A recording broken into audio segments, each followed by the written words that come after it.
আগামী ফেব্রুয়ারিতে শান্তিপূর্ণ ও উৎসবমুখরভাবে জাতীয় নির্বাচন আয়োজনে সামরিক বাহিনী, পুলিশ ও অন্যান্য আইনশৃঙ্খলা রক্ষাকারী বাহিনীর সহায়তা চেয়েছেন প্রধান উপদেষ্টা অধ্যাপক মোহাম্মদ ইউনূস। আজ বুধবার মিরপুর সেনানিবাসে ডিএসসিএসসি কমপ্লেক্সে সামরিক বাহিনী কমান্ড ও স্টাফ কলেজ কোর্স 2025-এর সনদ বিতরণ অনুষ্ঠানে তিনি এই কথা বলেন।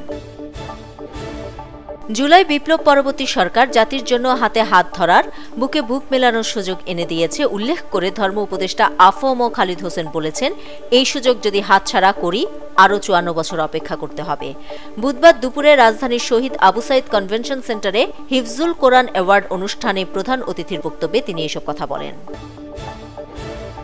দেশে গণতন্ত্র প্রতিষ্ঠা করতে হলে মব ভায়োলেন্স থেকে সরে আসতে হবে বলে মন্তব্য করেছেন বিএনপি মহাসচিব মির্জা ফখরুল ইসলাম আলমগীর। আজ বুধবার গুলশানে 24-এর গণ অভ্যুত্থানে বিএনপি শীর্ষক সংকলিত গ্রন্থের প্রকাশনা উপলক্ষে এক আলোচনা সভায় তিনি এই মন্তব্য করেন। বিএনপি মহাসচিব বলেন, গণতন্ত্রের প্রধানতম কথা হচ্ছে আপনাকে অন্যের মত সহ্য করতে হবে। আমি কথা বলবো, আপনার কথা সহ্য করব না, পিটিয়ে দেব, মব ভায়োলেন্স তৈরি করব, কিছু মানুষ জড়ো করে বলবো যে ভেঙে দাও, গুড়িয়ে দাও, তাকে মেরে ফেলো পিটিয়ে। This is not democracy.